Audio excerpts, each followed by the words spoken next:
Good afternoon, everyone. Welcome to the second episode of Speed Seasons 3. My name is Amber Cyprin, and I am your host for this. And I'm joined by Alpha 5 and our special guest commentator for this classic Doom race we have in store for you, Mythical 9. But first, we have a few announcements. If you're watching on YouTube, hi! You should check us out on our live channel over on Twitch if you'd like to support our live content. And please check us out over via twitch.tv/GDQ. And also, if you have an Amazon Prime account, you can subscribe to any Twitch channel of your choice every month for free. Please consider using your Prime Gaming account to subscribe to the GDQ Twitch channel. As a reminder, on top of that, your subs, gift subs, Amazon Prime subs, and all your bits cheered on the GDQ Twitch channel help support our weekly hotfix content, and thank you so much for supporting our shows. Information on all of our hotfix shows is available at gamesdonequick.com/hotfix. From there, you can find out more information about submitting your runs to any of our weekly shows. So, Alpha, you've put a lot of time into organizing this whole competition for Speed Seasons 3. Can you explain to the lovely people in chat exactly what Speed Seasons is all about for those at home who want to watch, or those who maybe want to get into competing as well? Because it is an open competition. Yes. So Speed Seasons is more of a get yourself speed running, or really just get yourself racing type of event. Every 2 weeks, we announce a game. Everybody's got 2 weeks to learn whatever form of the speed run it is. We even do a tutorial the next day after we announce it. And then 2 weeks later, at 20 minutes from now, 1:20, the race starts and we race it. You earn points based on your placement and how many other people have joined that race. And based on those points, you can qualify for a playoff bracket where I will be providing prizes myself. It's good. And if you win the race, you get a Steam game. I'm also providing that. We have a big list of Steam games that you can pick from. But yeah, that's the general overview of the competition. Last week we had Super Mario Bros. 2.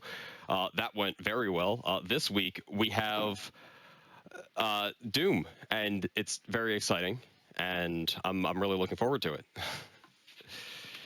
I'm also looking forward to it too. After the SMB2 race, that was a lot of fun. If you haven't seen that, you should check out the VOD. I think it's on YouTube. If not, you can find it here on our Twitch for sure. A couple of weeks ago, that was in a fantastic race for all our racers, honestly. Impressive showings. And actually, we have Mythical 9 here, who is our guest commentator for this Doom race.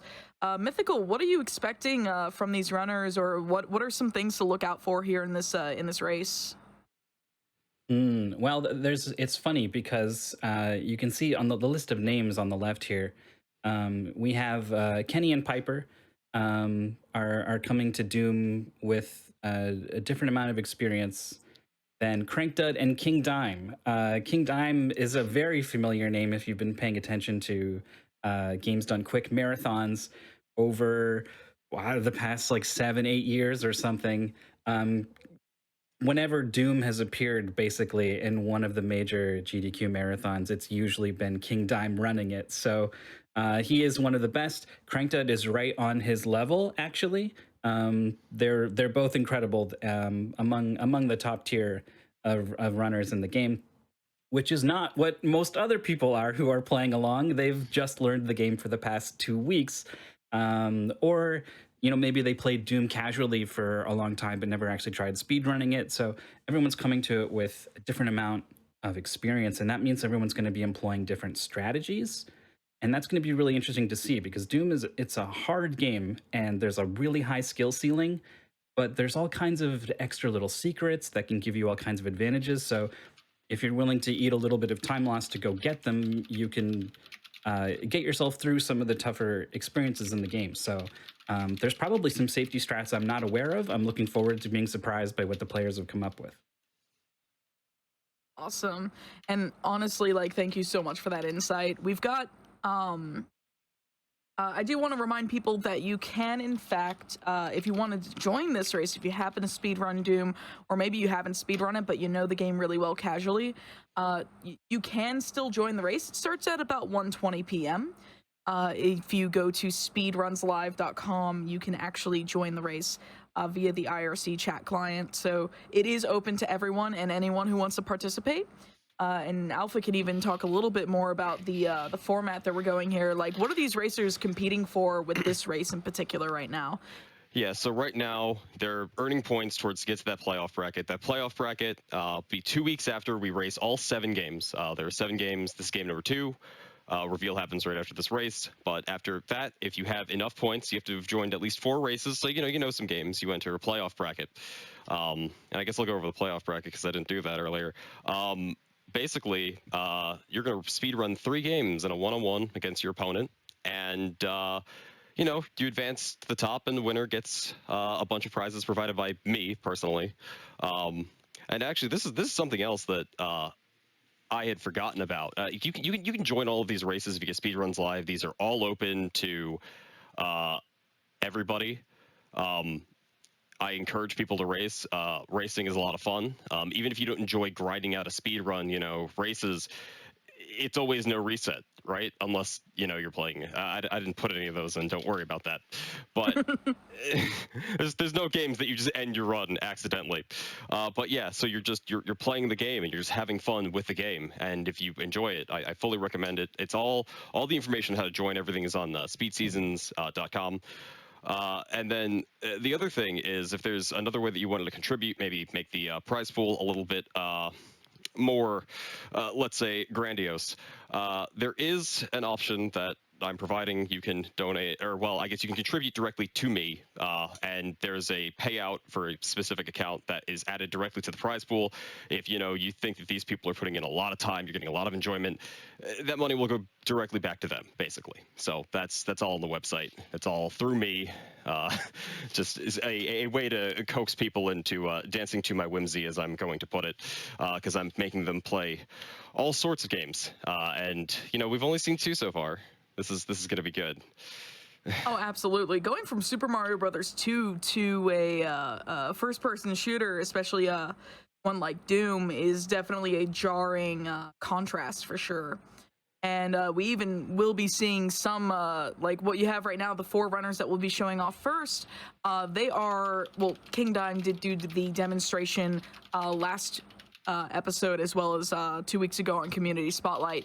And he will be racing today. But we have a few returning racers as well that will be featuring from originally the Super Mario Brothers 2 race. You might recognize their names this week. And it's definitely interesting to see how they're all going to be approaching, because some of them have only been running this game for the 2 weeks. I believe Piper is one of them, if I'm not mistaken. Was totally blind to this game before 2 weeks ago and has an insane PB for having never played Doom before. It's really crazy. I'm really excited to watch them go through the game. But yeah, Dime, the original plan was for Dime to be commentating this race, but he got very excited about all these new people wanting to learn Doom and just wanting to play video games, and just sent me a message saying, hey, can I join this race? And I'm just like, well, I thought this might happen, so let me go ask good friend Mythical 9 here if he wants to talk about Doom. And the answer was yes, basically immediately. So I had a feeling this may have happened. But Dime is intends to join the rest of the races. He's very excited. He's actually having a lot of fun with the concept of the event. He liked it a lot more than I think he thought he was going to. So yeah, Myth, how are you doing today? I'm doing great. I'm so glad that you picked Doom for Speed Seasons 3, because if you're looking to test someone's ability to speedrun, right, you're looking to get down to the fundamentals of speedrunning in a lot of ways, and Doom's a perfect fit. Like in terms of mechanics, just as a first-person shooter, you're testing a player's aim, moving in first person, right, those sorts of skills, getting away from something like the classic platformer we had for Game 1. The movement is fast and fluid. It just feels so good to go fast in Doom, and it's important to enjoy what you're playing. Yeah. There's a ton of depth to explore. There's always lots of things you can be doing to go a little faster. But at the same time, stuff like quick saves and setups are there to make it more approachable for players learning for the first time. So, for those reasons, it's great, but also thematically, because if you're talking about the fundamentals of speedrunning, Doom has had a community of speedrunners ever since it came out 28 years ago. I'm right? barely older than this game. Yeah. Yeah. So it's one of these few games that developed a speedrun community of its own. And one of the things they have in common is usually the game itself encourages you to play fast. So Doom will show your time at the end of each level. It'll show a par time that is kind of like, hey, can you beat this? What do you think? And also, it was groundbreaking and hugely popular. And a big thing was it let players record a demo of their play as a small file that was just a set of inputs, and that could be shared online at a time when uploading and sharing an entire video was unthinkable. This is early 90s dial-up modem noises, right? You can't, it would take an hour or two to download a 30-second video. So being able to see how other people were playing the game, being able to share strats with people and show people things was key to the development of a community. And so speedrunning in a lot of ways started with Doom. There's a line you can draw from Doom to Comp N to Doom to SDA to Games Done Quick to speedrunning as we know it. So it's perfect. I love it. Thank you so much for picking this game. Yeah, no, there are different things that I think every game can teach you. This whole event is hugely about versatility. You'll probably not need the same set of skills twice. The fact that, there's this risky strat, but you can just quick save and quick load if it saves that much time. Like, not a lot of games have that. Just the go fast of everything. And the fact that it's a shooter, it's very different than what a lot of people do. A lot of people are. I started with a traditional platformer because people do their speed runs. That tends to be, the kind of genre that they go for. That's the one that everybody kind of does. I have some choices for this this entire event that are players will have never played that type of game before, and that's exciting to me. Because that's kind of what I did. I like to play all sorts of different games. I really couldn't grind. I just got bored of the grind after 2 weeks, or the idea of having this like deadline and this motivation to try and do it. That really helped me get along when I was getting into all of this stuff, or rather, just motivated me to do it because I just didn't have the motivation. So it's a lot of fun, and everybody's getting ready. I gave them their silly proof call. They're enjoying it. And we're getting ready to start the race pretty soon, I think. Yeah, it's looking like we still have a few people remaining in the Speedruns Live race room that are yet to ready up. We're looking at 6 remaining. We're either going to start when those 6 are ready to go, or in about 6 minutes. 5 are ready, or 5 are left to be readied. Well, 2 of those don't count because one of them is me, and the other one is the thing that makes sure that everybody is streaming, because this is one of those special speedruns live games that does that. That's totally fair. So I'm curious, what's the proof call this time around? So I gave them a list. They're just gonna go in before the race starts. They're gonna change all of their save file names to Zero Master is a robot, because if anybody's ever watched Zero Master in this game, play this game like at all, he makes these saves, but he never needs them. He just does it every time, and it's insane how unbelievably consistent and good he is at Doom. It's crazy. Yeah, so, he's incredible in not just like Doom, but also like Doom 2, Plutonia, all of the Doom games, going into even some of the more modern Doom games, right? He is also quite good at those. Is no slouch in like multiplayer deathmatch. He really is. If you had to pick one person to be the greatest Doom player, I think most Doom players would say Zero Master. Yeah, but we are getting squared away. It is very close. Yeah, I believe Railcoon just answered it in chat, but a lot of people have been asking what version of Doom are these runners on, or what port of the Doom these runners are on. And I remember you making the rule to be the PC port or the 1 billion crabs port. Yeah, so someone found out this happened like at some random point, but someone discovered that you could run Doom on like 64 billion crabs. So I felt like if someone just had that lying around, I didn't want to say they couldn't do it. So I went with that. But the they will be playing on a source port of Doom. They're using Crispy Doom. That's what they should all be using. There are minor differences between some source ports. The Unity port is effectively a very different game, so they're not using that. So how close is so like the original release is obviously not Crispy Doom. What's different about Crispy Doom, or like what are some of the benefits or some of the features for it? That's a genuine question from me because I actually am not familiar with it. Myth, think you can answer that? Yeah, well, the trouble is there's like hundreds of different ports of Doom that all offer increasing amounts of modifications. And Crispy is pretty close to the original, but you could, for example, turn on jumping or crouching and stuff like that.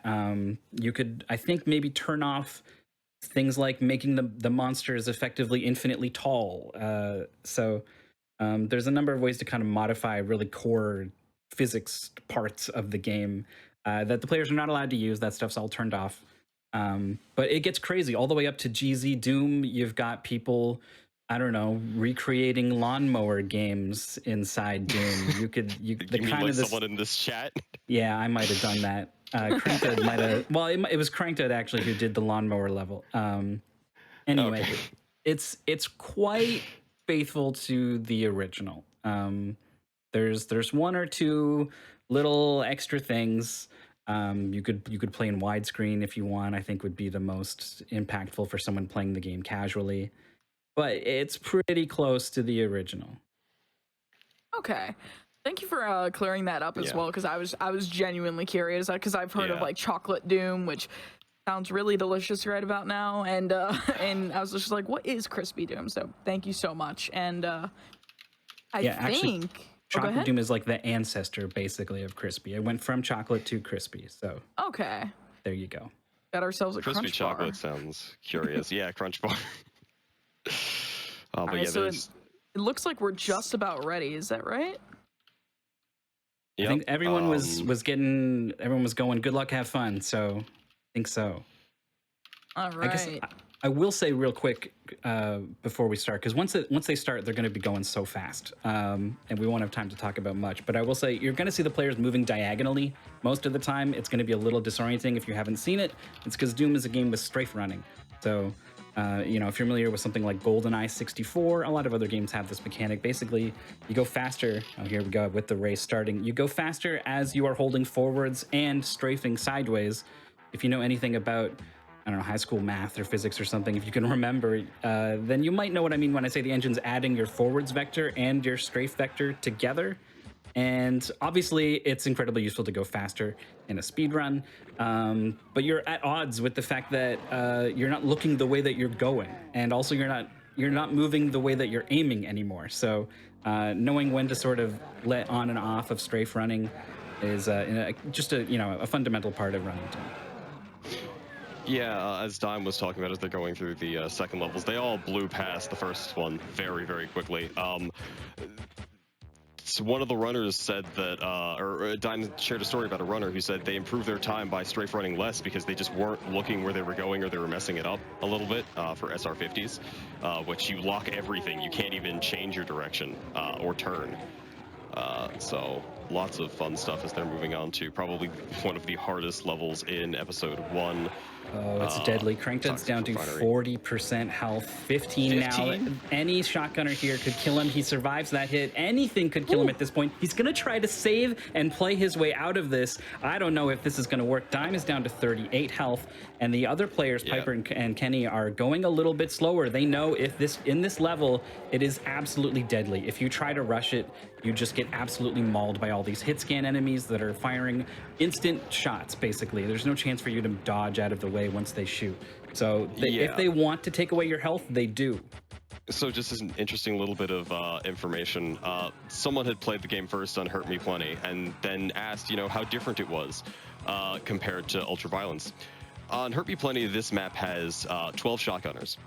On Ultraviolence, it has 48 shotgunners. which Really that's nasty. a lot. That's really mean. Shotgunners are some of the hardest enemies in this game to deal with. At least you don't have to deal with Doom 2's chain gunners. That's a good thing. Yeah, so briefly, actually, Cranktoad's fallen behind. Piper is right there with Kenny, but it's King Dime out in front, currently starting map 5, stepping on a little line on the floor that triggers this walkway to raise. Really good luck from the enemies in that situation. There's a lot of enemies in close quarters in Doom, and you trying to squeeze past them, and their movements are random. Damage is also highly random in Doom. There's a lot that is incredibly random, and you got to be ready to deal with it. There's usually something you can do, something that's in your control to deal with the luck the game has thrown your way, but you have to make the effort. You have to try to find out what it is.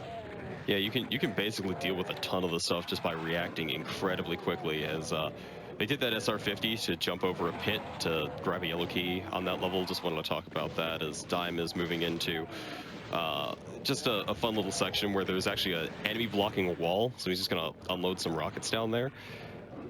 Can't go up there, grabs a blue key. He's trying not to wake up a Baron or a Pinky so it doesn't get in his way. And then I just, this flashy room is just neat. Okay, backs up, fires a rocket, trying to get to the switch. Okay.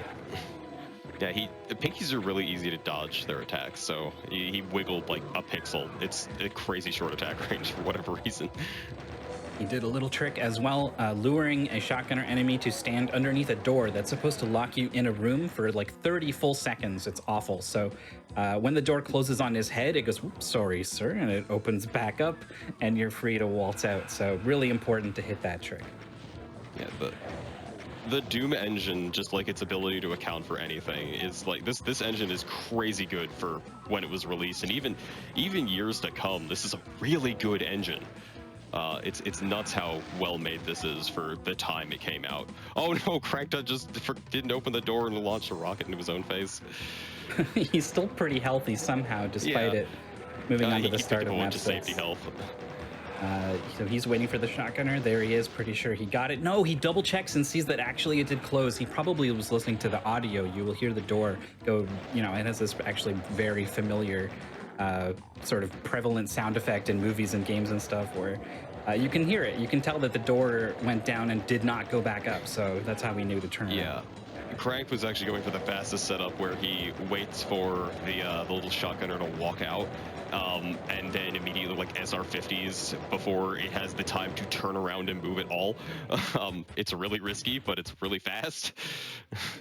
So Well, we got Piper in the start of map 6. We got Kenny now also at the start of map 6, hoping to get that shotgunner, and Dime is moving on to map 7.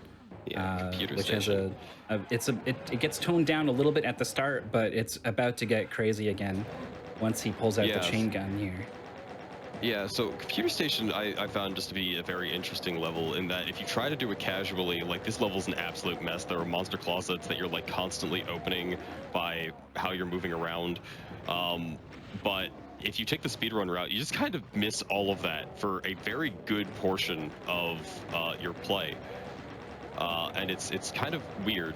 I guess another thing to mention about Doom that's interesting is that from a casual perspective, yes, the game does get harder as the game goes on. From the speedrun perspective, episode 3 means you're finishing.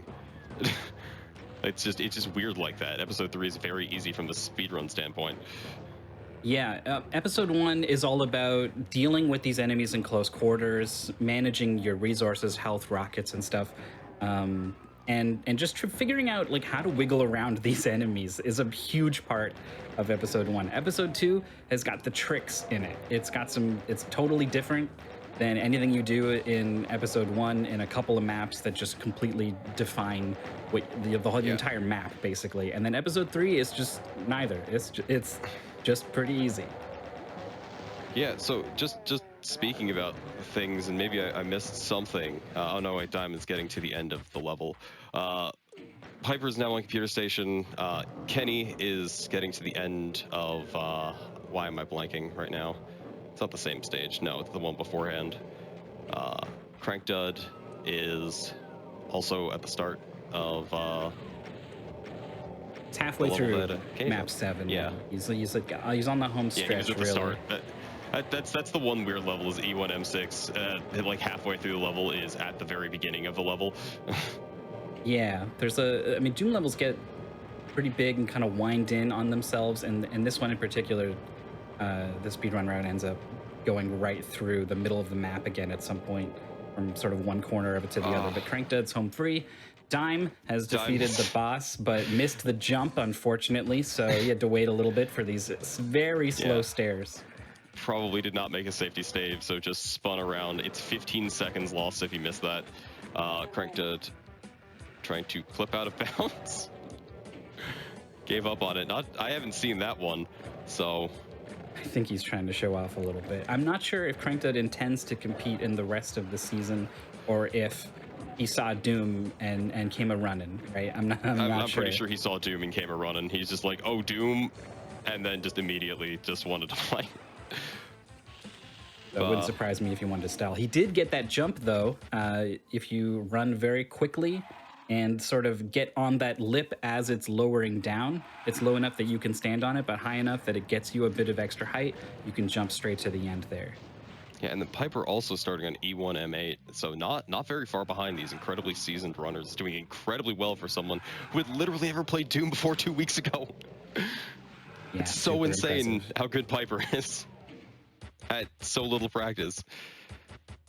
King Dime has got the plasma gun and does a strafe run to clear the gap. Reminder, you cannot jump in Doom, but if you run fast enough, you will kind of get to the other side before you fall low enough down that you don't make it across. So just by lining it up and running at top speed, you can just run right over that gap. Yeah, we see them on E1M2, lots of plasma usage. The plasma gun is a very interesting weapon in that they gave it like a quick startup time, like it shoots fast, it has a lot of pain chance, which is like your chance to stun the enemies, or like it just because it hits a lot, but it has this really long like wind down time. I just think that's an interesting way of dealing with that. Just interesting gun mechanics. Like every gun is different, and the only one you don't use is the pistol, really, because it's bad. It gets completely outclassed by the chain gun once you pick it up. It does the exact same thing, just faster, so there's really no reason to use. Dime is doing really well. It's about to pick up the yellow key. Is going to run away from the crusher that triggers as soon as you pick it up. And the Baron, I think, maybe tagged him a little bit, but at 56 health, he's still doing pretty okay. Dips into a secret and gets some extra cells. It's really important to make sure that you try to preserve your cells. The plasma gun, like you said, is a fantastic weapon, especially because you're always trying to run through enemies. So being able to hurt them a lot point blank without, blowing yourself up with a rocket is super valuable, but it's also really valuable at defeating the boss at the end of the episode. The players are gonna hope to have 180, ideally like 200 cells going into the final level to properly deal with the boss. Yeah, because of the damage ranges, I think it's like 5 to 40 per cell in increments of 5, if that's correct. You can kill the boss of episode 2, the Cyber Demon, with that many cells, or it could just not do enough damage because you got really unlucky. But just tearing through episode 2, it's such a weird thing for the speedrun just to get cozy, like just towards the end, and Dime's coming up to the Void Glide. Yeah, this is right here. Far too complicated for me to possibly explain what is happening. He's activating a momentum preservation glitch right now. The rocket boosts him out of bounds. Now he's going to try to trigger the exit of the level from out of bounds, which is only possible by lining yourself up with a single pixel, basically. He's looking for it now. This is the exit switch here.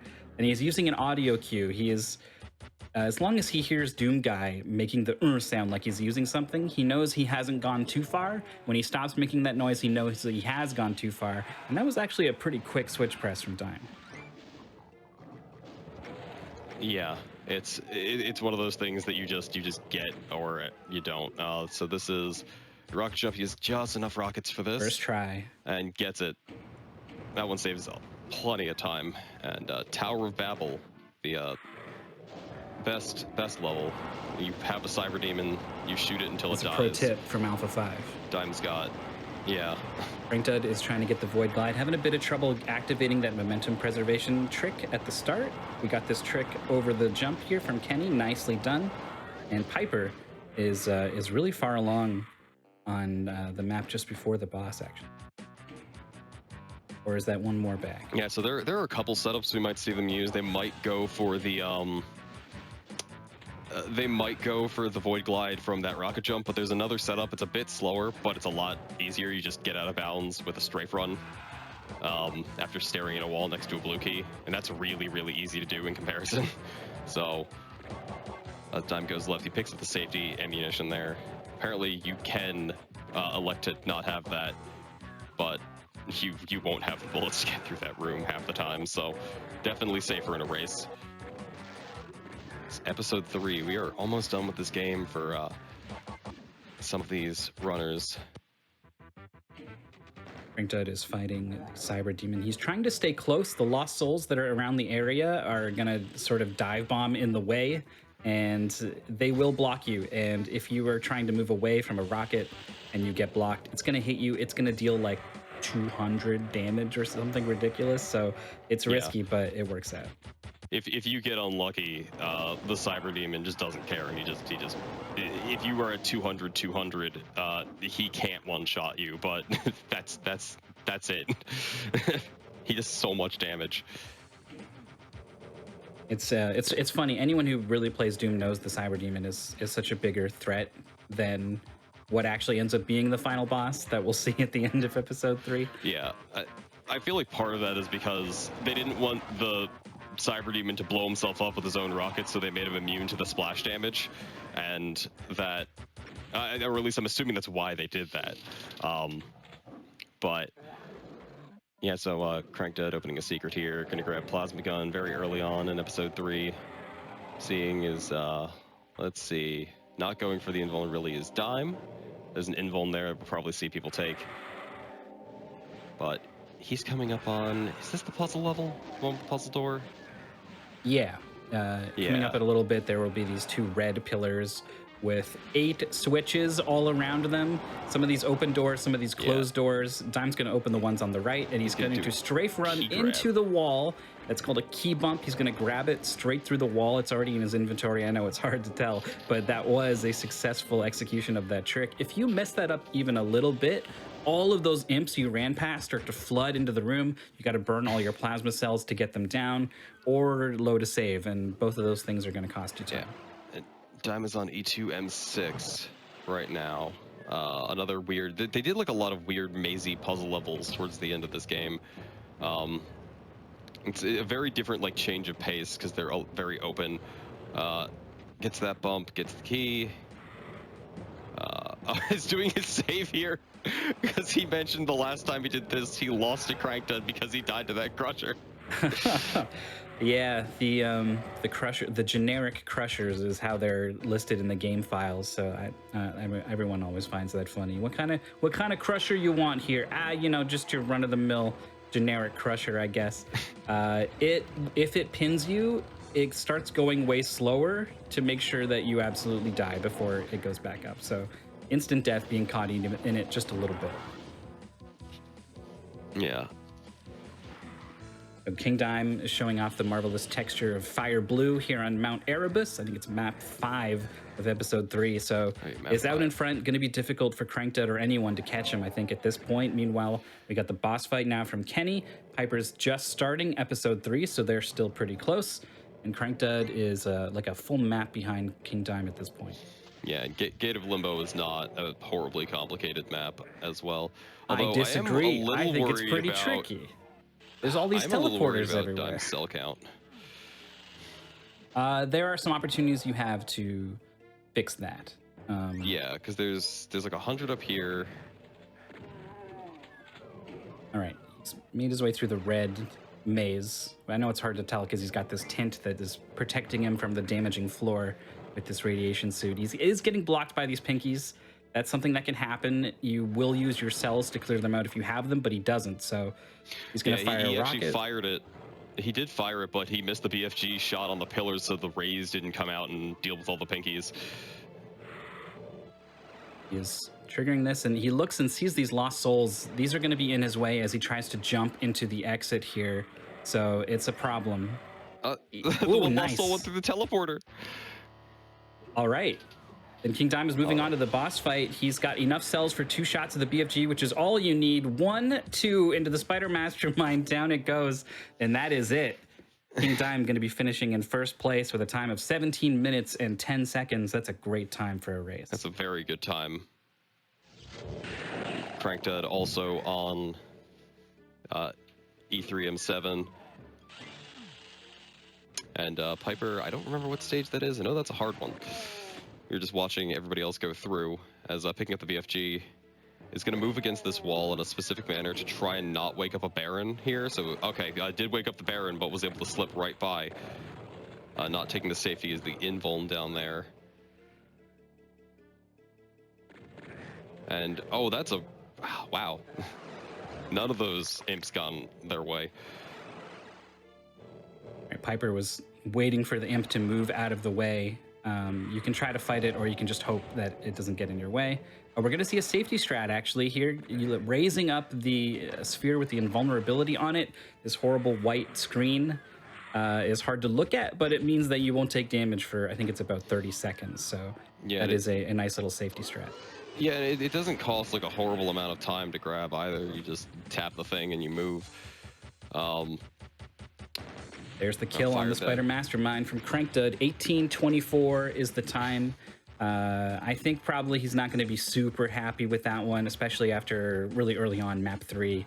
He got stuck with that really low health situation. Even to great players, that's something that can happen to you. So I'm sure he's no stranger to encountering that sort of thing on map 3, but... Okay, so Piper having some problems with the key bump, but not sure if they're going to go for it again. As we were loading up St. Joe into there is right behind Piper. And Kenny also in the same spot. So we got a very close race between our new runners as well. They're all in the same spot. This is crazy. Well, Kenny with some really bad luck. One of the Pinky Demons decided to stay behind and block the doorway. And actually he took so much damage, opted to get out of there and reload a save. So this is interesting, right? You can make a save whenever you want. You can load a save whenever you want. So how often do you save? It costs a little bit of time to open the menu, but not much, right? So how confident are you that you can get through a section? And you know, where and when do you place these saves is kind of an interesting strategic decision the players had to make. Yeah, absolutely. And just to talk, Doom is a game with a ton of customization. As you can see, Joe was modified their HUD quite a bit. It's transparent so they can see more. And there's, I guess, colors there, but that's all like just in the game. Like that's just stuff you can do. It's crazy. There's got the key. Oh, I am really surprised. Joe was really close to getting hit by that crusher. Chancing death a little bit. There is an opportunity at the end of that map where Joe was to take a little detour to pick up a bunch of extra cells. It does eat up a lot of time though, so I think Joe's going to opt to instead get the cells on the right here in this little secret. 100 cells there is just an absolute godsend. There's not much else to pick up along the way, so I expect to see a lot of our players grabbing that particular cell pack. Yeah, that one doesn't cost terribly too much time to grab either. It's just right there. Lets you use a little bit more plasma on these enemies. We've also got Socrates now in the top left, who is starting map 3 and getting horribly blocked by the Cacodemons at the start. There's really not much you can do but wiggle back and forth and hope that eventually you get through. Thankfully, they're not there on the way back, though, so that's fortunate. Yeah, so dodging pinkies again. Joe and Piper headed through this level. Yeah, Joe's still got to go all the way into the red key area and hit the switch. Piper's already got it, so he's on the end of the map now. He's got all of the keys that he needs. There's one jump here. It's going to go ahead and load. I think it's not quite getting Zangle right. Yeah, you can move up to the top and do an SR40 pretty easily, and gets it. There we go. Yeah, there's a better angle you can take if you want to be more consistent, but it does take you more closer to the Lost Souls, and you kind of don't want to disturb them, because when you take this teleporter, there they are, and Piper's got to try to make a decision. Do I want to load that previous save or play this one out? Yeah, looks like they're fine.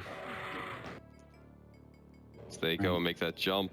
Oh, you gotta line that up. I think there are a couple notches. That should be they're a notch too far to the left. That time they were too far to the right. You want like the edge of your screen lined up with that part jutting out. No, that time it overshoots it. But does get through the teleporter at the end, entering the gates of Limbo.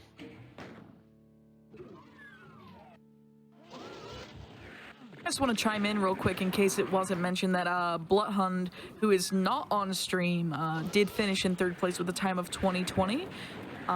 Taking a look at that, and I do believe some folks were asking how many racers are racing along in addition to the folks we have on stream. And it looks like we had a total of let me see. There were quite a few. I want to say there was like 17. Yeah, I do remember seeing like it was double digits for sure. I do know we've had some finishers too. Just back to back, we saw on stream just there. Piper got the we kill. just had a bunch of people just finishing. Piper finishing in 4th place with a time of 22:51, and 4H or Anda. I'm not sure how they pronounce that name.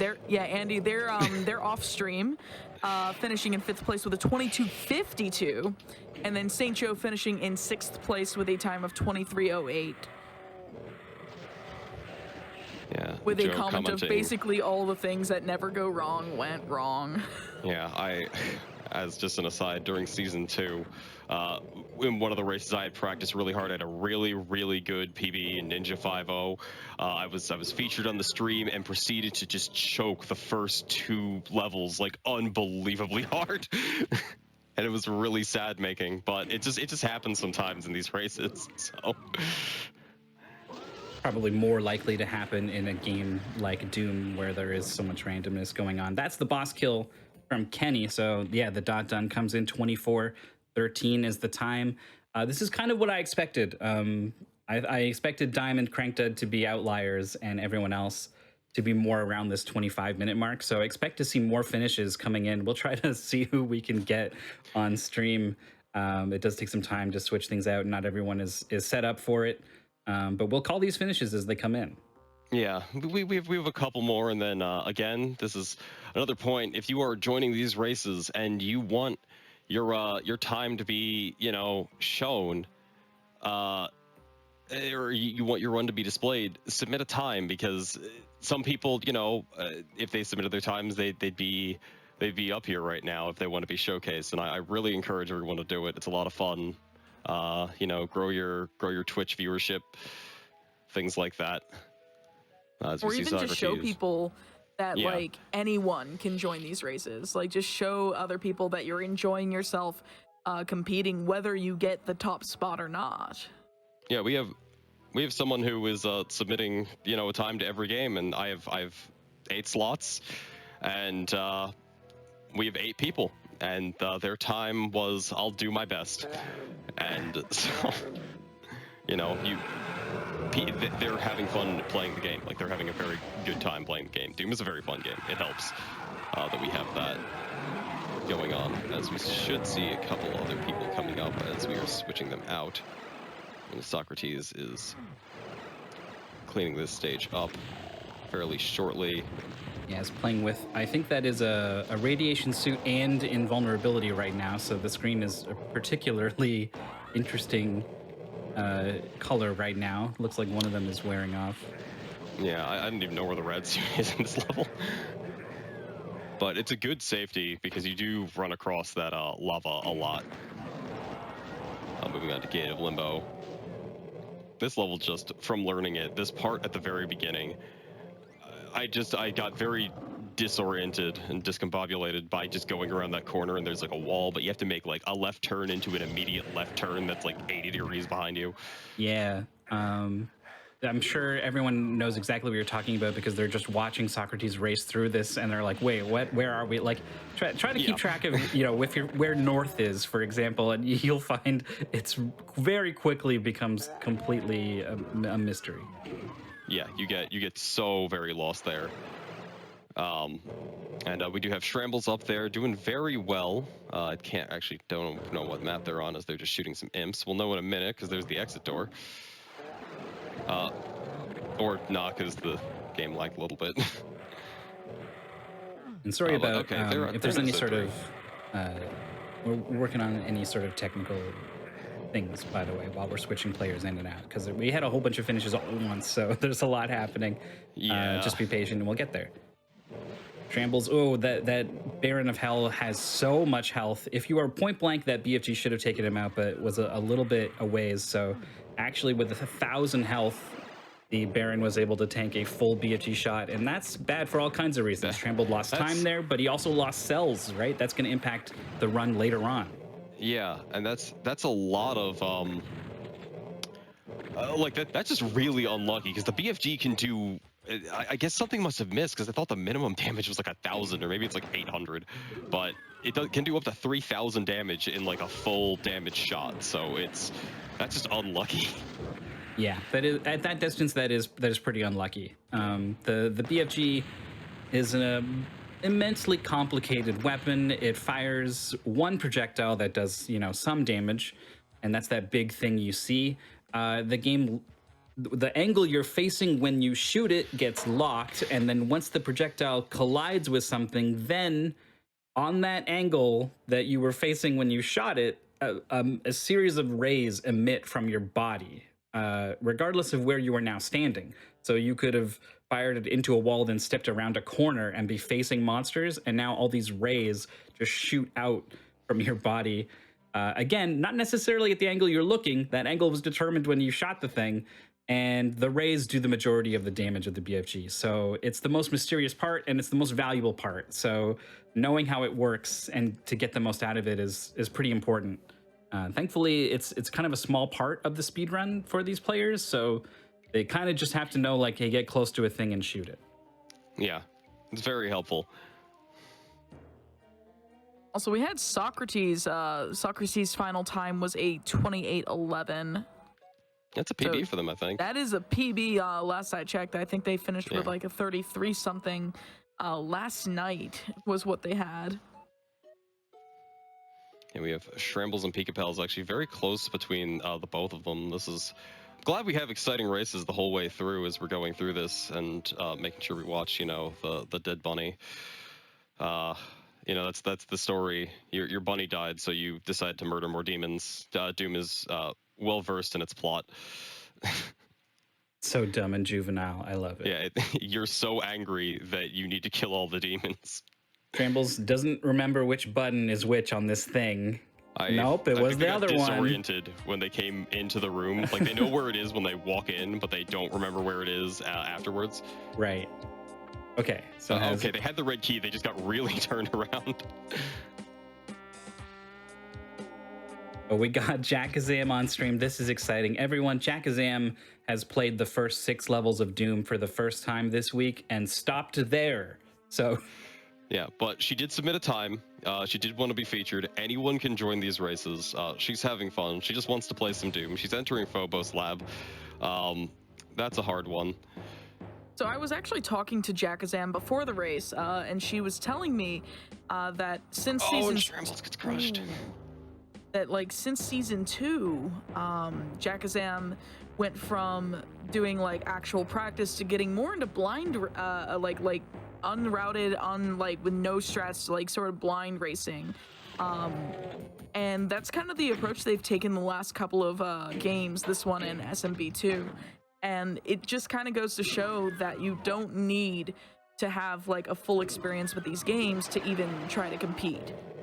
Many people get a lot of enjoyment out of just competing via racing without any, like, experience prior. Yeah, and that's where I came from into season 2. Was I'd been joining a lot of the Mystery Blinds races, the tournaments for that mystery tournament. Like 12 something had just happened. I did pretty okay in that.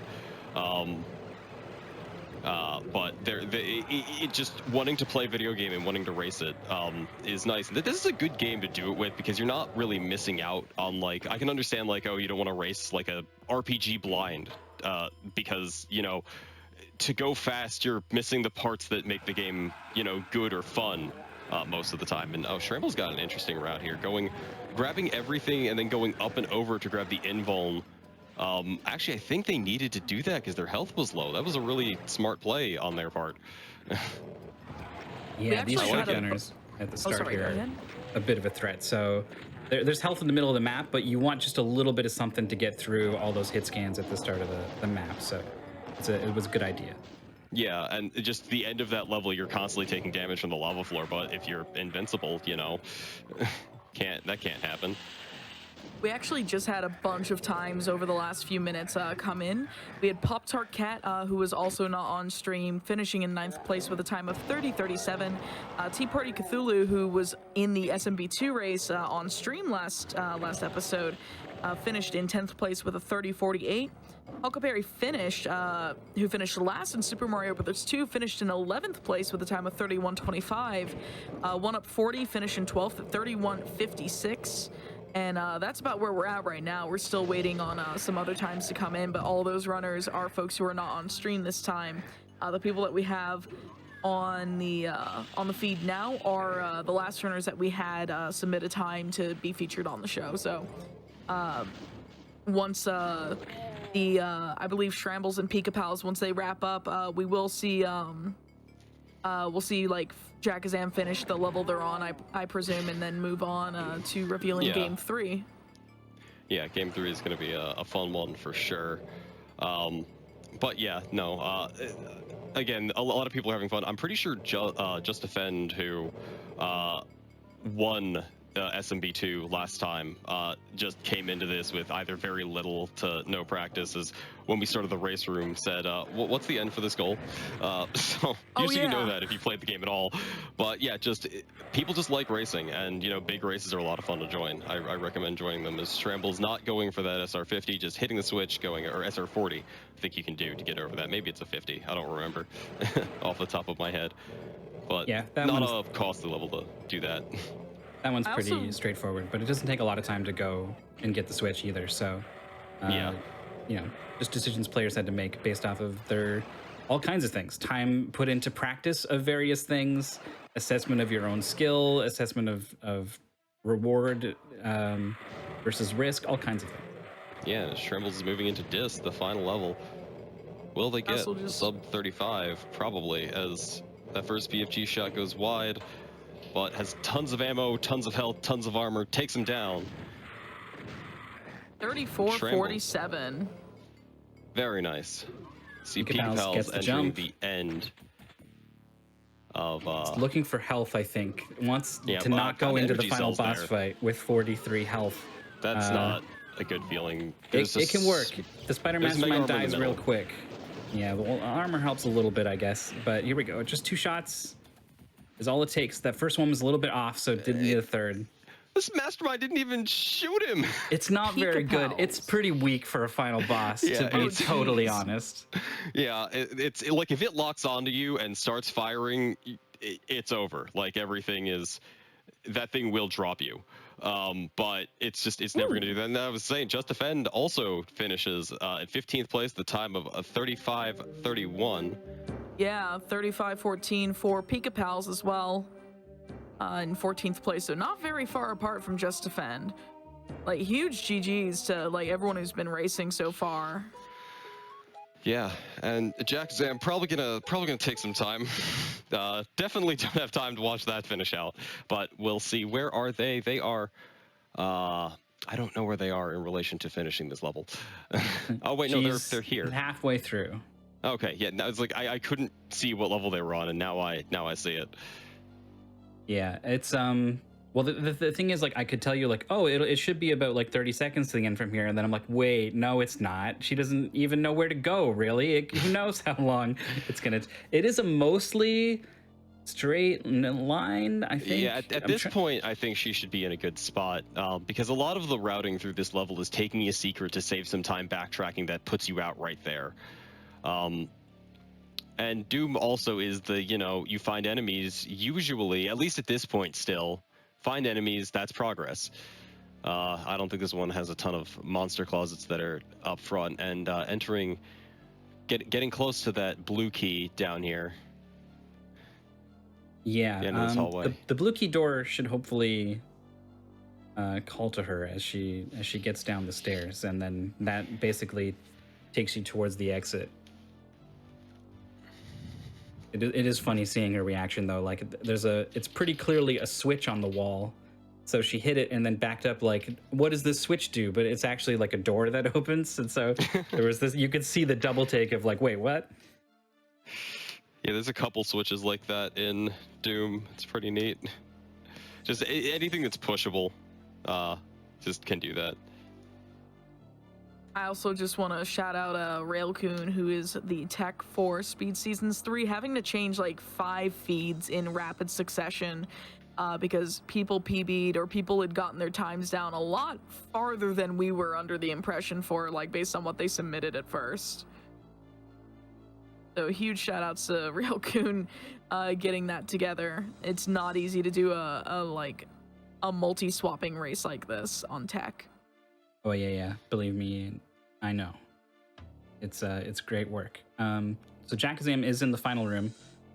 She would probably love to know that there is a little alcove you can duck into at the start with some light amplification goggles that will make all of this darkness and flashing go away. But it looks like she's gonna have to just fight it out. I can't quite see her health. I think it's 50 something. So decent enough, I think, to get through the end of this map.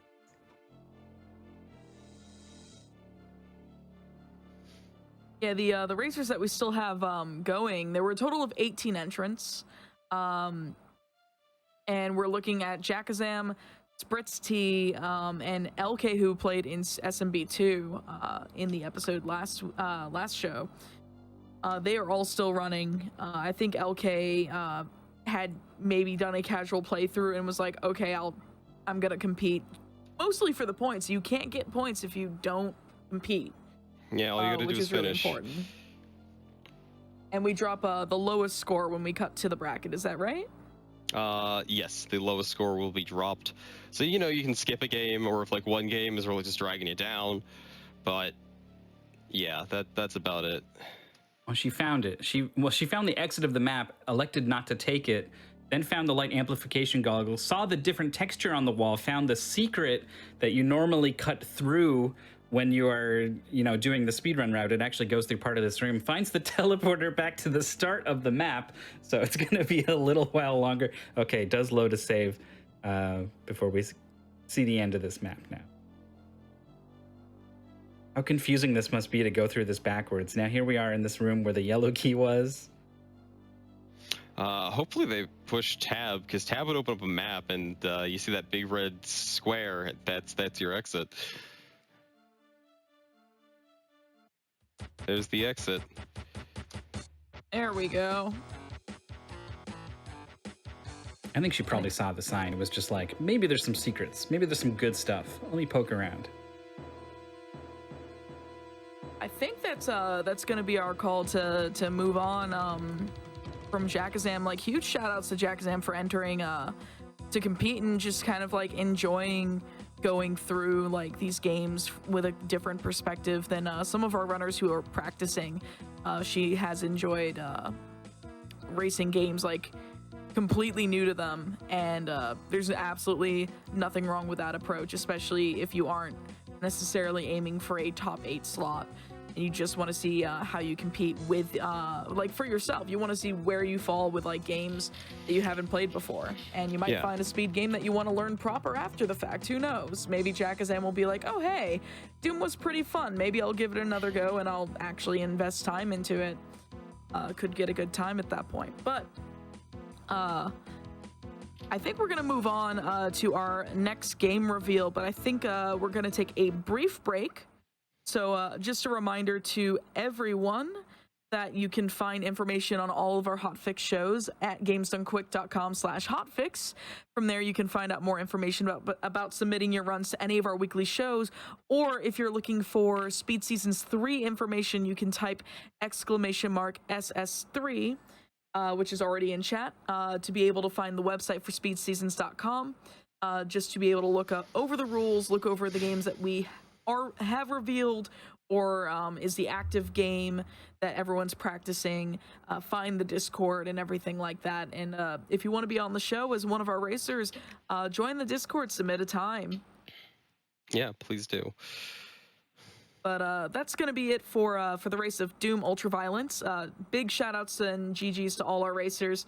And yeah, we'll be right back with the Game 3 reveal. And thank you again, Mythical, for being on commentary for this. So, like, it was absolutely fantastic. No problem. My pleasure. Very helpful. All right.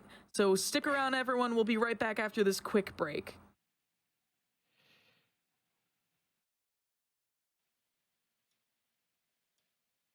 Hello, everyone. Welcome back to the second episode of Speed Seasons 3. My name is Amber Cyprin. I am joined by Alpha 5, who is the organizer of this wonderful competition. And we're actually going to be revealing our next game. So, Alpha, what are we looking at for Game 3? Well, so I thought that, you know, people might be discombobulated if I just put in a bunch of games that had no relation to each other whatsoever. So I picked a random sequel of a game we've already played. Relkin, why don't you roll the video?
All right, everyone. You saw the video. You saw half of it twice. It's the third game of Speed Seasons 3 is Link's Awakening DX, no system transition or wrong warps. Yeah. Alpha. So if you're looking at the stream, you sure can see that I'm in the runner column. So I had a runner for this. Everything was great. And then 4 days ago, I found out that because of something that came up, they could no longer run the category or show up at all. And then I thought, okay, well, I have some backups. And then I asked every single backup, and they couldn't make it, which left me as the most active runner of the category. So I had about 12 hours of practice to put this together. It's gonna be fine. I didn't want to deprive people of content, but you know, as proof that I do actually learn these games, and am not asking you to learn anything I haven't. I'm here with my good friend Phantom Matt, who is going to remind me not to forget to do things, because I'm going to do that a lot as we go through this.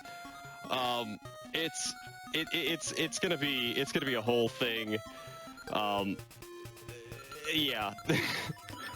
This category is a lot. This is a really fun game, and I wanted to include a Zelda game.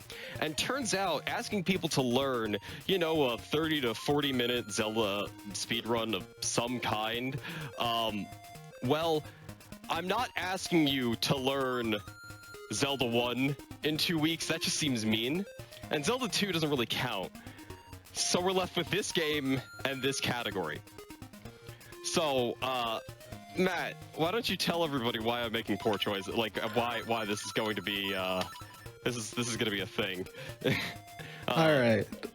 So hi, I'm Phantom Matt. I am one of 2 of Alpha's coaches who have been sitting in a Discord server watching him play for like 5 hours a day while playing Monster Hunter.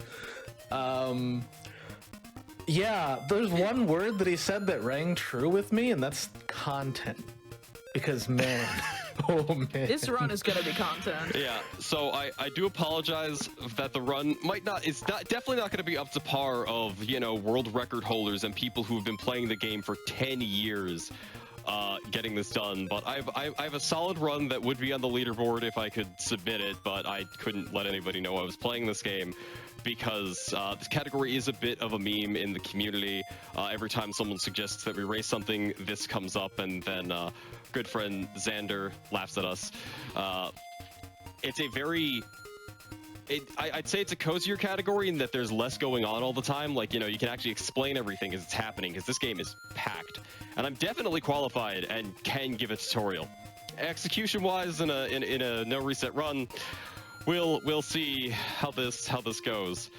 So yeah. You want to just explain what no system transition Okay. or wrong warping means ahead of time, just so everyone's clear That's what this probably a category good means. idea. So Link's Awakening has all of these rules for out of bounds, basically because if you beat this game with a hammer, you wouldn't break it any more than it's already broken.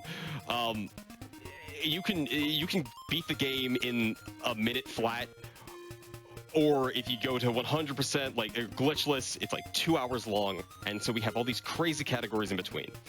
This one basically says, well, there's no out of bounds, but you can't do a system transition. There are 3 maps in the game. There's the Overworld, there's Underworld 1, there's Underworld 2. A system is basically like if you're in Dungeon 1, you can't use Dungeon 1 to walk to Dungeon 2, which you can absolutely do in this game because they're both on the same Underworld map. So you can't do that. There are also wrong warps in this game by transitioning improperly in certain areas that will take you to weird things. Like if you enter the doghouse backwards without killing any enemies, you will warp to the swamp. That is banned. So we are breaking this game with as many things except for the really, really, really broken stuff, including arbitrary code execution, which we only have really working to warp to credits. So, yeah. That's about it, and I'm about to get started. I guess I'll count it down. In 3, 2, 1, go. I would like to point out that I see Xander in the chat, Alpha. Oh, good. Xander, I'm not sorry at all for making people play this category. People are going to ask you questions, and you're going to have to answer them.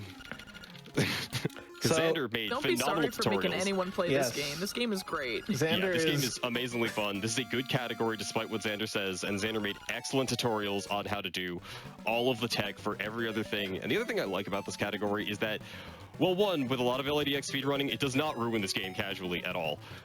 Because except for the first minute and 12 seconds, basically everything is the same as like in every category, but this one doesn't even like ruin the other runs of the game because you're just not doing so much of it, and it's great. Yeah, this is like this is all the black magic that we can't use in regular runs, and I love Yeah. it. I didn't get the super fast one. Let's see if I actually get the fast one. All right, and there we go. Yeah, there Alpha we go. getting the sword, getting Early bugged sword. by an owl. I'm so proud of you, man. Yeah, so now I got a rupee dupe, hopefully. I did have a practice run that I reset because I got 0 rupees on the beach. Missed that one. Oh no. Now that it's on stage, I'm just gonna choke it all away, but... Yeah, why would Oh, you well, I got the curse frame yourself? perfect one, so you know that counts. Okay, I got 2.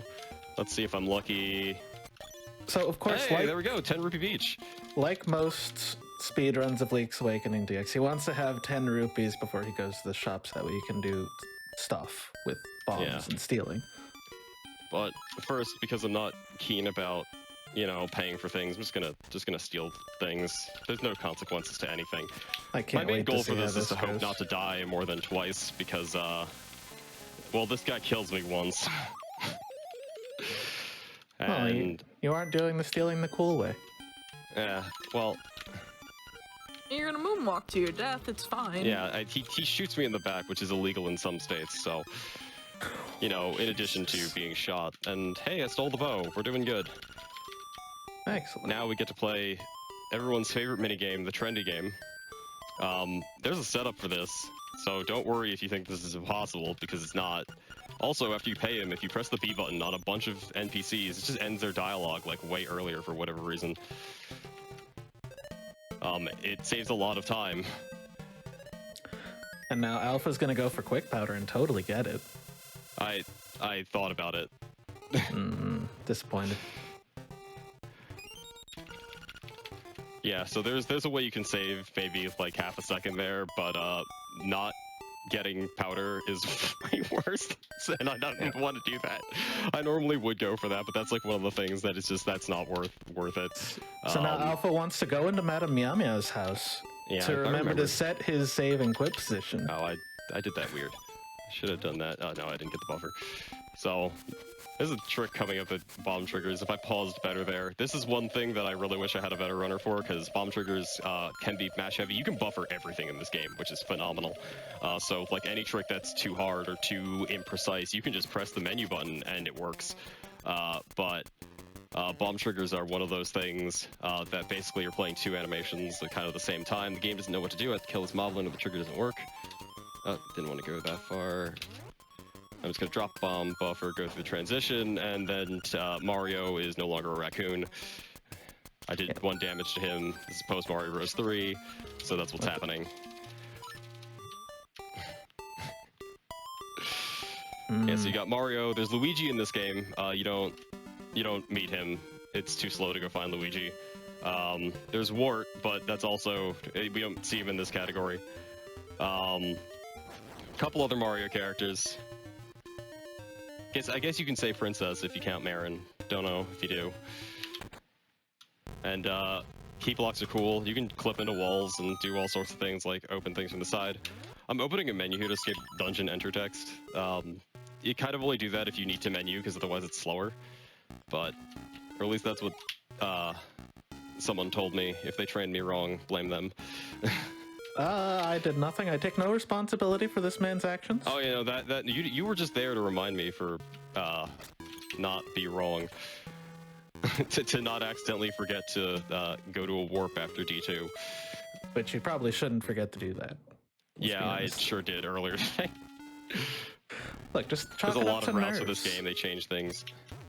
Yeah, there's a bunch of variations between like the 4 major categories of this game. Hey, this is and one it's of them. ridiculous. Yes, I'm counting this. I'm counting Squoob, Woob, Hundo, and Stew. Yeah. So now we're getting cool bump there. we're getting the sweet feather. You'll love to see it. Okay, now is when all the crazy things happen. Let's see if I can do this without messing up. Hey. Yeah, they should have never allowed Link to jump if they wanted their game to stay intact. Yeah, and this feather in this one, if you've ever played the Switch version, which this is why this game is better, is 1, the feather is really good, and 2, the arrows are absolutely broken. Yeah. So what we're about to see on Alpha's screen, he doesn't recommend you do it. He recommends going and getting the boss key, because this is silly. So he's going to clip into this wall on the left, and then he's going to tink off of this little spiny right here when he gets the trick. I believe in him. Words that I never thought I would say. That was a pixel off. There we Come go. on. And he's just going to hop over the wall into the boss room. Oh. No. I was so happy about getting that trick quickly without dying, and I just didn't feel like fighting. I'm proud that you actually got it. Yeah, that trick is unbelievably. It's way more precise than any of the other things that look a lot scarier in this category. Oh, there's some nasty stuff in this category. There's some nasty stuff, and I'm gonna do them because otherwise, the one thing that's interesting actually about this category is that the safety strat is to just play a different category, and that's not even a joke. Like, if you don't want to do this one thing, okay, go fight the boss. Go play it the way you would play it in a different category. Yeah, just... and it's basically like pick and choose what you want to do, and that's actually one of the reasons I put it in here, is that you're really picking and choosing exactly how you are going to play the game, and the decisions you need to make about what's comfortable, what's not, what's consistent, what's not, is a valuable skill to have, especially just in races in general. Maybe why is that? I guess I pressed the A button by accident. You just press B, and they just don't continue talking to you. A lot of these glitches are on the English 1.0 carts. Or on the 1.0 version of the game, that's what I meant to say, not English. English is slow. We had someone who raced English against someone in our recent 100% tournament, and that, it's 5 minutes slower just because of the amount of text. It was ridiculous. I was very upset when I realized it was in very English. content-heavy race. Yes. So now Alpha's That's gonna... a lot of text I hadn't seen Alpha's in 20 gonna years. do this Moblin cave, and he's gonna do it without horribly bashing his face against Moblin shields multiple times. Those are weird patterns in that room. Yeah, Oh, so you got it, hopefully though. I don't mess this up. For whatever reason, when I picked this game back up, I used to be able to do this in like the absolute fastest way possible, and I jumped over it, so I'm dumb. But Alpha. I just can't do it anymore for whatever reason. Just breathe. Still got him, pal. okay. You can get 3 hits. He shoots anywhere between 2 and apparently 5 arrows. I thought it was 4, but I was informed yesterday that 5 can happen, and I didn't know that, so I guess the worst that can happen there is 10 arrows. Never seen that. Hopefully nobody does. As now I'm going to do a flock clip, hopefully. Yep. We're gonna use the text box yeah, of we're us going to pushing up against the block to just slip through that little corner there. Yeah, it saves going around, and now we wait for Bow Wow to end our run. I'm jumping and slashing sword to roll RNG until Bow Wow decides to eat the flower. That wasn't too long. No, it wasn't. I have A little had bit. Bow Wow wait 2 minutes on me once in my life. It was the saddest day I have ever had playing this game. Alright, so now we're gonna do this dungeon pretty much normally being in air quotes. It's normally is, you know, I made some movement errors there, but I'm gonna grab backup powder for reasons that can be explained later. That's never anything you do in this game, but I do some stupid things, and also because I am bad at mashing, one of the tricks that is consistent, It's not consistent for Alpha. not consistent for me because I can't mash very well. And again, I am extremely bad at mashing. It's not like, oh, if you're like not super good at mashing. No, I'm just really bad at it. So we didn't mention it earlier, but remember, bows are overpowered. Yeah, it turns out the 980 ruby price tag was probably correct. It's accurate. 100%. Alright, let's see how Alpha deals with these ghosts. Get out of here. Oh, that was better than most of the attempts that you were doing the past 3 I days. actually got that down really well once I understood it. Now this is the part where someone is going to be mad at me for doing this. But this is the trick I am going to tell nobody to do ever. But first, see, this is a Mario game. We have Goombas, we have Piranha Plants. Yeah. So what Alpha's about to do, there's a variant of this trick that's highly recommended. You do it later. Because you have the boots and it makes this infinitely easier, but Alpha is a maniac who decides that really he needs hope I to do didn't mess up my everything the difficult way. So I really hope I didn't mess up my subpixel. I'm gonna go So for do this. First try, let's go! oh my god. It's consistent. I I'm don't so know how happy he about does that. it. It's disgusting. Oh, that was the one sickens thing me. I wanted to get first try. I can mess up everything else for the rest of the run, but at least I did that. Yeah, so normally what you would do is you would come back to D2 after Dungeon 8 when you have boots and just make it easier to dash jump against Yeah, full I without had to having to do move it. very specifically and not push directions at certain points because otherwise I mess up my subpixel, and if I mess up my subpixel, I can't do that trick because of how stairs basically set your subpixel to a certain value, and that lets you do unclipped super jumps, which there's only a couple things in this game that let you do that. Push blocks let you do that, but it just works out there, and that saves like 10 to 15 seconds, but will not recommend that trick ever because you don't have to get back into the dungeon. Re-entering the dungeon is kind of a pain because you have to go around or hope that Bow Wow is nice and just eats her way, its way. I don't know what this. It's a dog. It's a chain chomp. It's a dog. There is no other name for it. perfectly normal dog. That's the heart piece of shame. I avoided it. There's a cooler way to do that jump, but I had been missing it recently, so I just jumped over it. You can do a jump into a diagonal jump, and it looks really cool, but it's also really precise, and because I'm talking and not memeing during a rando, which this game has 2 randomizers, by the way. Both of them are incredibly good and incredibly crazy.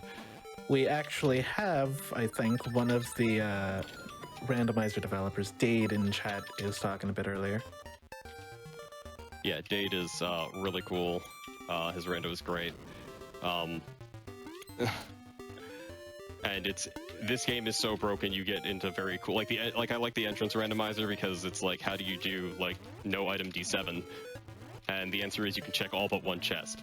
Wait, did I hear the sound? Maybe. I don't know. I can't hear your audio.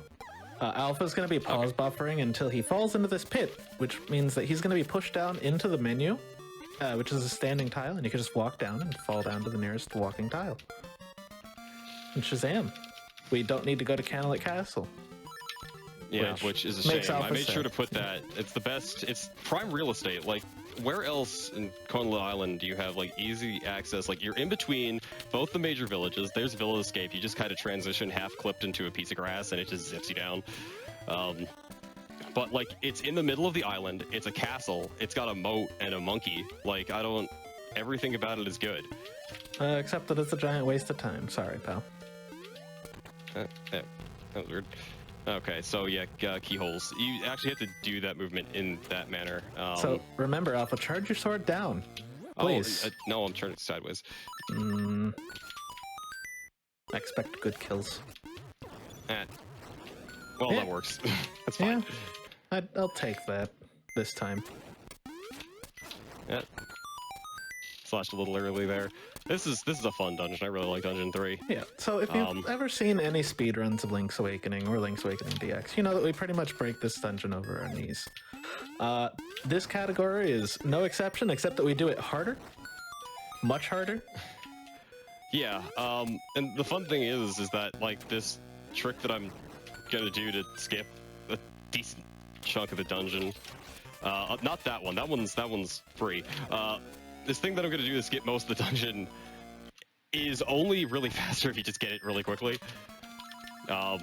Again, this is a pick your speed run type of moment. Probably didn't need that heart, but I'm going to grab it for safety because reasons. So now that Alpha has the boots, he's going to go run back a little bit. He's going to dash at this wall, jump. Oh, come on, Red Zol. Sometimes that Red Zol does not want to comply at all, and it gets too high or goes too low. Yeah, and that just happens. So this is a naked super jump, I think, or unclipped. Which one? No, it's unclipped. I jumped early. Hang on, I'm gonna reset this room. A bit. Easy reset. I'm gonna stand here. I'm gonna wait for these Zols to jump at me. Then I'm gonna do the same thing again. Yeah. And if you mess that trick up, you could invalidate your run because you end up in Dungeon 4. It's very important to note, when we say no system transitions, if you go to a different dungeon in a dungeon, your run is disqualified. You're done. Yeah, that's just for PB attempts and whatnot. For the race, just if you save and quit because you didn't enter a transition, which that's how we're defining a transition, is if you save and quit, where do you go to the entrance of? If you just save and quit, you can go back to the start. No horrible soft locks, anything like that. So Dungeon 3 is done. Yeah. That's it. We're moving on. Yeah, we're done. I made some mistakes, but you know, just happens. It's actually been this is pretty gonna be a smooth longer so far. one of the. All right, I wanted to menu here, get sword out. Sword's a little faster because I can slash a single piece of grass.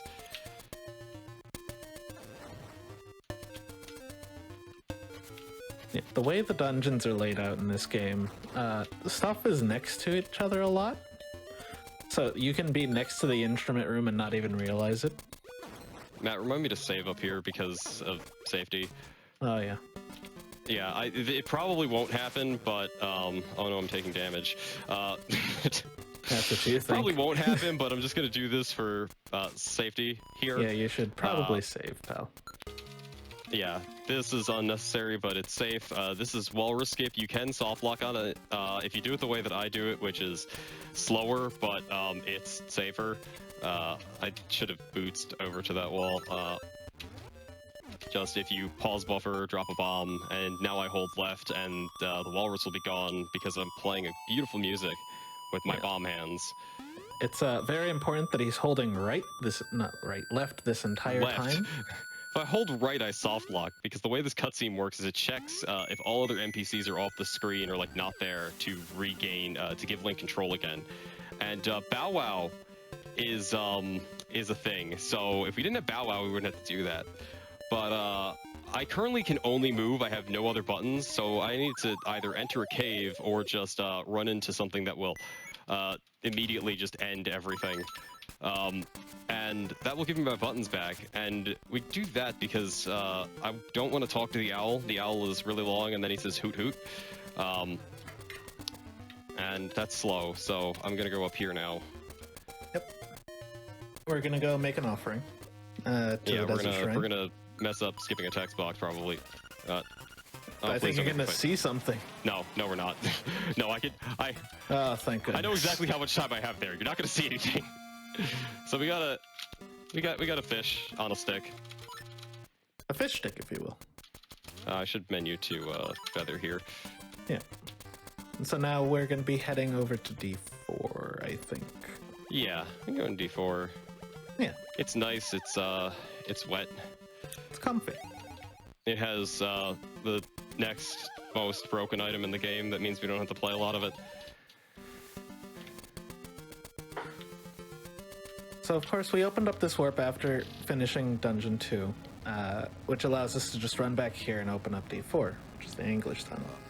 Unfortunately, perfectly Jesus jumping through Candlelit Castle does not save time as much as I wanted to. So now, instead of going around the entire way through Tall Heights, we could just do a naked super jump there. Oh no, that's a shack jump. And just hop over onto the wall and then get into D4. Easy. So bombs are good. You need bombs, plenty of them. I might not have needed those, but I wanted to be extra safe. Safety. You need all the explosive devices you can get. Alright, and then this, once again, is a little bit normal. Just gonna run around, use a bomb arrow.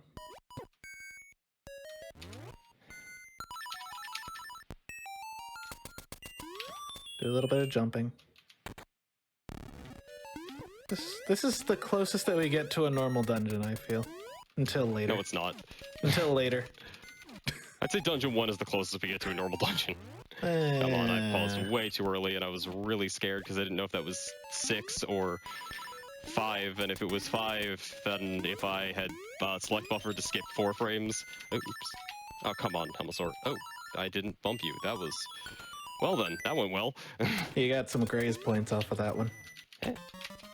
And now, here we go. We have the flippers. Now we're going to save and quit. We're going to come back here later. Yeah, there's a ghost that likes to... Did I clip into the wall? I don't think I did. Nope. You definitely aren't, I think. No, I was not. Now I'm, like, messed up against the wall. There we go. Alright, another naked super jump. So the walls are fair game, but the screens off the walls are not. Yeah, if I mess up a transition once, run DQ'd. We're coming up to, and this will look scary, and it should, because this next dungeon, Dungeon 5, is like 8.5 minutes long if you don't skip the entire dungeon. There are 2 skips for it. One of them is very easy. I'm not doing that one because it's a pain in the neck. We're going to be doing the hard one. I could recommend that one. This one's fine. But meanwhile, I'm going to save like minuscule amounts of time. Oh no, I didn't go quickly enough. I'm going to waste time and then save minuscule amounts of time. I clipped into the wall, okay? I need to get you swimming lessons, man. No. This is the second time I've seen you mess that up. Well, the first time I clipped into the wall and zipped, and I'd never done that before. Alright, so the beginning of this dungeon is always a pain. That room is terrible, and that went perfectly. Incredible. Perfect, actually. Okay, so this thing really, I had to hang on. I'm gonna Alright, right shut up for a second for him. Oh, I didn't get boot speed. This is feather. That should be fine. There we go. All right, so what happened was he got that Stalfos into a position, got boot stashing speed, jumped into the wall, did a super jump, and then he bounced off of the Stalfos to hop over the wall and get into the instrument Yeah, room. that setup is what makes that very consistent, because the Stalfos will basically jump into you at the right time. And it's like there are other ways to get like some of these tricks, but they are not consistent. So I had to remember to put boots on A for the rest of this run, because now we get to use the best trick in the entire game that it goes fast all the time. It's called super swimming. Basically, I do a super jump. Super jumps work off of any cave wall if you're clipped into them. Any of these jumpable ledges, and in dungeons they're all coded as jumpable ledges because that's just what they are for whatever reason. Outside, you know, in the field, we don't have many of. Okay, that was, I don't know why I pushed the wrong button there. Why did you jump? Hang on. Why did you Hang jump? on. So if you jump while you super swim, I'm it just gonna reset cancels it. Yeah, and at least I did it in a part where I didn't soft lock. You're very lucky. Yeah, I made the point. So we're gonna go this way because I want everybody to see Rapids and listen to Rapids music.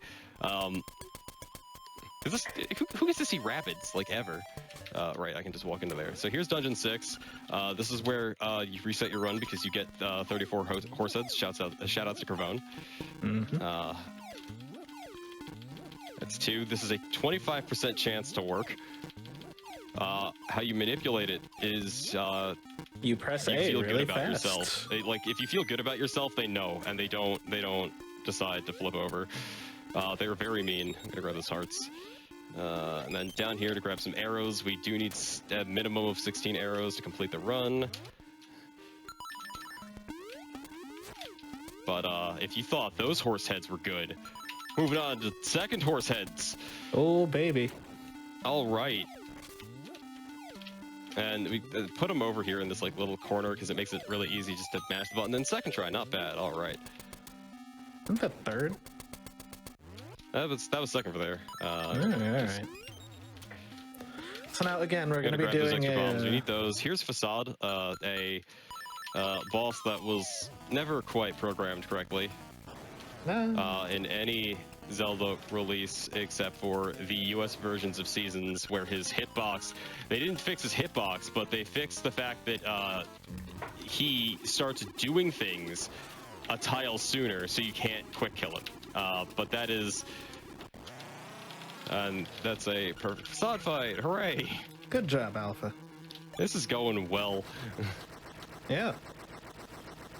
So we really And, don't need. I think we're doing good on health for the rest of the run. There are backups where you just fight the boss. I will be recommending one of them, but I'm going to try not to fight any bosses. Yeah, we forgot to because mention. We only kill 2 bosses in this category. Yeah, well, and the final boss. Moldorm, absolutely the hardest of the 2, because Facade is a joke. You might see another boss if you do the other version of the skip, so I can't really get the other one to work very well, so I'm gonna try this version of the skip. If I mess this up, then You're gonna have to give me the controller, and that's a bad idea. Okay, hey, I got it. Oh, there you go. I didn't have to transition there, but I'm very happy I got that. Now we don't have to talk to an owl.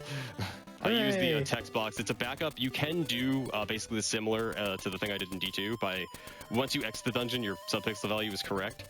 We're gonna see more rapids. I like rapids. They're good. So now this is the part where Alpha doesn't forget to go to D7. I hope. Yeah, no. This is the part where I go to D8 instead of D7. So we got to do a rooster skip. It's a very importantly named trick where we just don't do rooster skip, but we also don't get the rooster. Remember, and- 1 skip is we skip this. 2 skips is we So do I this. 3 skips is we get the rooster. I have to be very careful on that second input. I can't hold left until I start jumping, because otherwise I transition into magnifying lens land, and then I get banned. He may have done that 2 days ago. Yeah, accidentally. For the race, I will Allegedly. not penalize anybody for that. You just have to save and quit and restart to skip again. Yeah. So, So now, because Super we have swim. flippers, super swimming in dungeons, woo! Which means that we skip yet another boss. yeah, we don't get to say hi to Cravone in this run, which is why it's bad. He's dead at the bottom of the anglerfish well to remind us we can't hookshot down. I'm contractually obligated to mention that every single time I'm on the GDQ. Thank God we don't go to the beach. I'm also contractually obligated to remind everybody that if they see a cutscene, it's RNG and that seagulls exist. Your wife is a seagull alpha. Whee! We're going places. So, yeah, Dungeon 7 is up a mountain. Fastest and easiest way to get up a mountain is by swimming. You can try that in real life, probably. It won't work, but you can try it. No, salmon do it all the time. I don't know what you're talking Well, about. yeah, but they also do that and then die Eh, from exhaustion. I mean, it can be done. So if we're lucky, I'm going to stand there because I made some mistakes earlier. If we're lucky, Bow Wow is going to do something. Nope, Bow Wow decided not to. Bow Wow so can far eat this away. cutscene. Why would you expect him to do anything from that distance? He's just literally as far away as he can Yeah, get. so if Bow Wow gets into the right position, Bow Wow can eat that cutscene. If you're coming from the bottom, it's not really consistent. If you come from like the right-hand side, it'll happen every time. But if that happens, you lose control of all your buttons, and the stairs don't appear. So you just go right and then left, and then the stairs are there again. So hooray, we did it. Yeah. So this is why I was picking up all those early bombs earlier. Is specifically this dungeon is you get bomb triggers, and bomb triggers are cool. Yeah. Did you know that bomb triggers can double as wrecking balls? Yeah, so I'm doing pit buffers. If I see that little drop-in animation, you can do transition buffers on all of these, but again, I'm bad. Hey, one buffer. Nope, guess I didn't get it. Cutscenes taste like lemons, actually. Yeah, that's a good question. All right, so here's another shack jump that I randomly learned. There's a really, really cool bomb trigger that I can't do where you put a bomb up against this wall we need to bomb, and then drop a bomb in the pit, but I can't mash that out, and I'm really sad I can't show that off because I just can't do it. It's okay. You'll show it off tomorrow during the tutorial, right? Yeah, I'll try. I mean, I'll make you show it off. That requires try. paperwork. I will try my absolute best to show it off, but I'm gonna just do that, go in places, say hello, hi Nox, bye Nox. Haha. We don't bad kill jokes. this one. He lives to fight another day. Alright, I'm gonna grab these bombs because it's muscle memory at this point. And then there's a trick called here, Goomba Surf.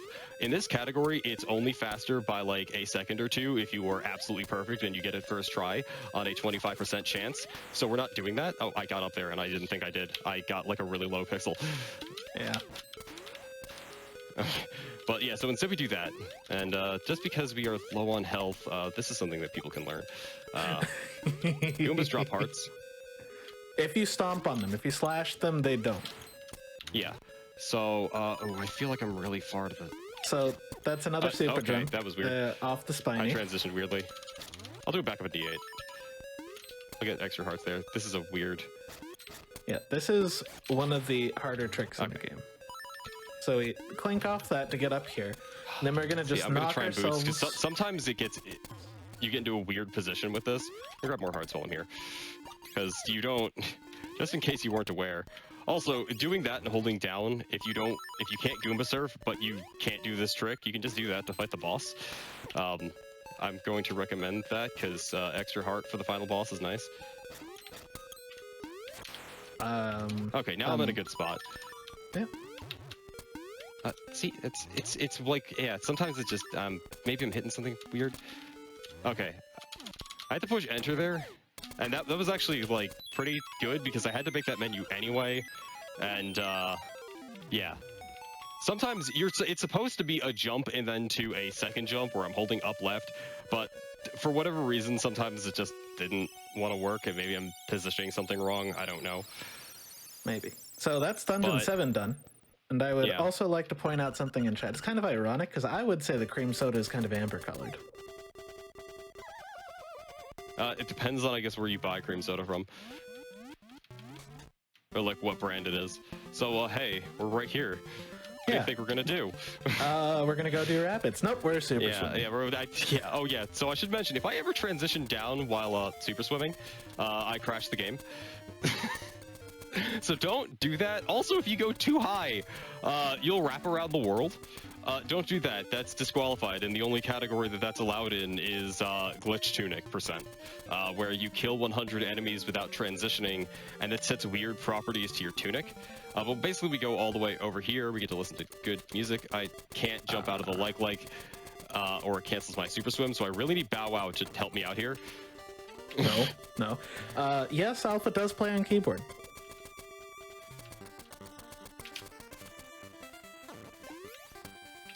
Okay, so here's this dungeon. I'm gonna be extra safe and just grab the hearts down here. If you feel like you're low on arrows or hearts, you just go here. That's 3 hearts. You probably Easy. have 2. I'm just gonna do that right now because the final boss is scary. I grab these arrows too. Yeah, so we're not gonna fight the boss of this dungeon either, spoilers. Yeah, We're actually gonna... my best split for this dungeon is like 19 seconds long at this point. You go in, as someone put it to me yesterday, it's like it's almost not even worth going inside because of how short you're in there. Yeah. But It's like, I have a what, billion 18 arrows. seconds or something? No, it was 8 seconds that he said, right? no, I originally had like a 28. They had an 18. Okay. You I are was in right that the dungeon for first time. such a short amount of time if you do nothing in it because you don't need to. But I've wasted some arrows. You can end up there with 16 arrows and be arrow perfect, but I would not recommend that. At That all. is a bad idea. So now we have all 8 instruments. We're done, and we're gonna go fight the final boss. That went Yeah. by kind of quick, didn't it? Yeah, I don't even know what the time is because I didn't start a timer because timers are distracting. I can look that up really quick. You're at 34:20. Okay, so, I'm You going could okay. PB. I maybe. My PV isn't And- great in this category. And now that I've said something, And you I sure messed, won't. I messed up a couple tricks like a couple times too. Yeah, So Yeah, I'm this looking is at the OSL. timer on my end, which might be more accurate, but I'm seeing 34:58 going in now. Yeah, so we'll see. and so, now our national Moment of anthem, as silence usual. for the national anthem of Cronulla Island.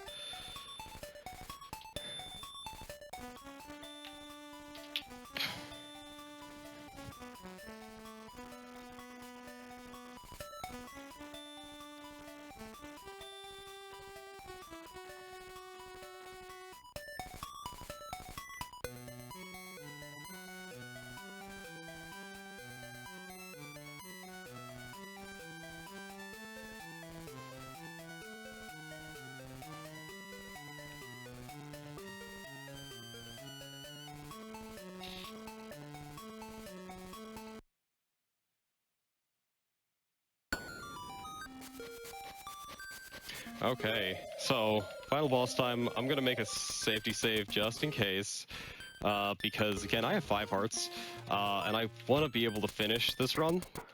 There's a lot of stuff that we're gonna have to explain really quickly. Yeah, there's a lot of stuff that has to go on, and I only have so many arrows, so I'm gonna drop a bomb here because if I'm Why not? fast enough, you'll see the bomb on. It didn't show up. So if you guys Oh, played right, this twice, casually, yeah, I think you went right twice. You know that you have to complete the trading quest to get the magnifying lens to figure out the path through here. But there's a default path every time. So Alpha's gonna I fall get into it. this pit, try to bomb trigger, fail the bomb trigger, which is sad. Yeah, it's one thing I'm sad that I really can't show off. But now we get final boss music, which is good because it's one of the best tracks in the game. Yeah. If you do a bomb trigger while going down into this, it skips the cutscene and allows us to do a quick kill on the blob right here. I might still get it. I think I'm off though. I was off. Yeah. That one's not consistent to get. The other one is because basically what's rolling RNG as you enter the screen is music, and sword slashes, and you can basically remove all of those from the equation. So I'm just gonna menu to boots here. That's why I grabbed that extra powder earlier. Just in case you actually fight the blob. Normally you wouldn't have to do it. But Yeah, as or Alpha if I said, mess up that one trick, but like that powder takes no time to grab, so it's fine. yeah, as Alpha said, he's not good at mashing, which is why. Yeah, I just can't. So this is Aghanim. There's a 50-50 chance that he decides to ruin my life right now forever. We really because hope after that the he first just two gets- balls, it is a 50-50 chance whether or not it is blue or red forever. And There's- I do not want to take a lot of damage, but I also want to do this fast. So... Okay. Is the manipulation that works in like no squoob and no woob? It doesn't work when the music's playing. Oh, right. It will work in this category. It won't work right now because he has the music. Because you have to Yeah, get that so it bomb does trigger. work in this category, but you need to bomb trigger the music out. Yeah. Yep. Just Yeah, gonna for those dodge. who I'm don't playing this know, safe. the Aghanim RNG is determined by the music that's playing. So, Okay, fun so... way to handle RNG in a game. Oh. I didn't release my spin slash. It's Alpha. All Alpha. right, final boss. I can take 4 hits. You got this, Alpha. That was We believe. fine. So, get Deathel up here. Death Eye in the remake is Deathel in this one because they didn't include turning. It's fine. I It's always had been problems with Deathel. my arrow button. Now, I should point out, Alpha's let this thing go out of control for most of his practice runs. I want to see that again. I mean, I can deal with it out of control because I do it so much. Is peace in the center of the storm? Come on. Open your eye. This is a very nice pattern he's giving me right now. Oh, this is Okay. great. It's just like a jump rope. That is a very, very fun jump rope pattern. Oh, that went about as well as I can expect. I have one last trick, is I go into this corner, I wait for this text box, and then I buffer up left, and I will hit the stairs the frame they appear, and that is time. GG. GG, that was... Looks like a 39-35 or so. It was a sub 40. You did it. Finally. All I wanted was a sub 40. I'm saying 39-40 is what I'm saying. Is I where we feel had the time I'm- stop, but still. I'm He did very about- happy with that. I watched personally maybe like, what was it, 10 hours? You did 5 for sure, and then I think it was either 4 or 5 the day before. Yeah, I had literally like 2 days realistically to grind this category out and make up for problems, but that went very well. Yeah, no, you did great. I can do this in 10 to 12 hours. You guys got 2 weeks. It'll be fine. And now here's And the I'm thing. going to go in over everything over the next 2 days. I thought that one thing lacking from a lot of the Speed Seasons games is, well, they aren't, super crazy heavily glitched. Mario's got some glitches, but you didn't need to use all of them except for, the ladder jumps. This game is crazy broken. It's a Zelda game. It works. Everything is phenomenal, and we're gonna be out of here before 3 p.m. That went great. And now, Alpha, guess what? I'm pretty sure some of the verifiers are watching, so you could submit this run. Yeah. Just put me on the leaderboard. Just do it. I'll submit it later. Can we get that But yeah, the recording from tutorial GDQ? tomorrow at 7 p.m. I will explain every safety, how everything works in great detail. It'll be shorter than Dime's video. Only the 16-minute game has a 5-hour tutorial. This one I can explain everything, all the backups. There's a lot of cool backups and different ways of doing certain strats, just because you have so many options. Also because there are certain things where, like that Dungeon 5 thing, if I don't slash correctly, I will soft lock inside of a crystal.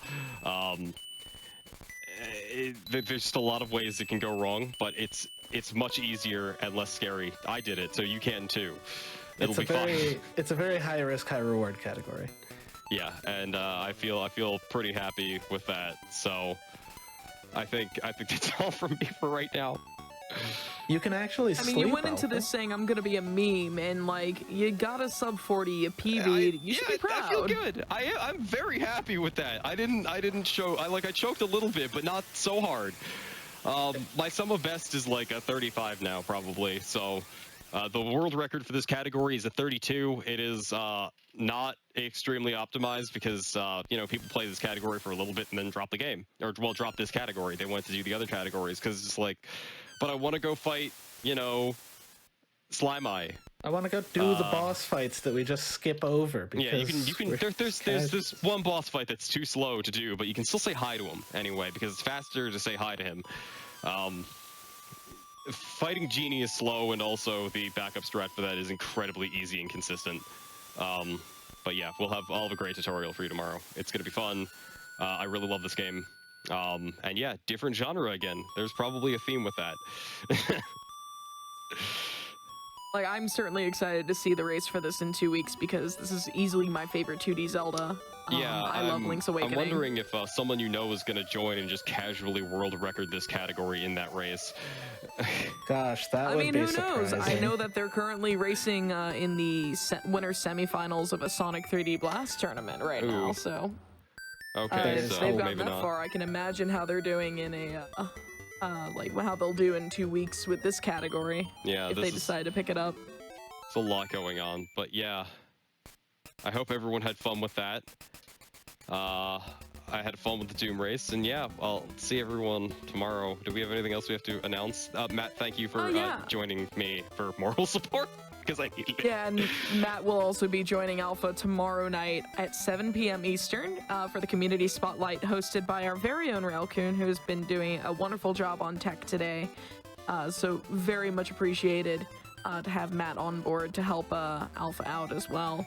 And Alpha, thank you for stepping up and being the runner and the tutorial giver for this game. Seriously, in all seriousness, like, you should be proud of what you're doing. Yeah, I mean, the next time this happens, I'm just gonna switch the game to one I already know. Next time this happens, you're gonna crawl into a corner and go into the fetal position. I don't think it's gonna happen. I really hope it doesn't. Please, nobody have any emergencies. But Now you But, can that breathe and said- go to sleep, Alpha. yeah, I can get back to the other things I'm behind on. But yeah, we're doing Yeah, it. that said, take a look at the SS3 command if you want to find more information about the Speed Seasons 3 competition on the website. You can participate. Maybe you want to just learn Link's Awakening and want to do that race, or maybe you want to be in for the long haul with all the rest of the games we've got. We're doing up to 7 games. This is game 3. You can absolutely join in at any point and drop at any point. So take a look at that. And as a reminder to everyone, like, if you are watching this on YouTube, which it should go up in a week or two, and you would like to support our live content, consider checking us out over on our Twitch channel on twitch.tv/GDQ. And information on all of our Hotfix shows is available at gamesdonequick.com/Hotfix. And from there, you can find out more information about submitting your runs to any of our weekly shows. I myself run another show called Never Before Seen every other Wednesday, right before Speed Seasons. So that's every other Wednesday at 10 p.m. So if you want to check that out, type NBS, and that will give you the information for my show. But tomorrow, 7 p.m. Eastern, Community Spotlight, LADX tutorial, be there. Thank you all so much for watching, and have a great rest of your day.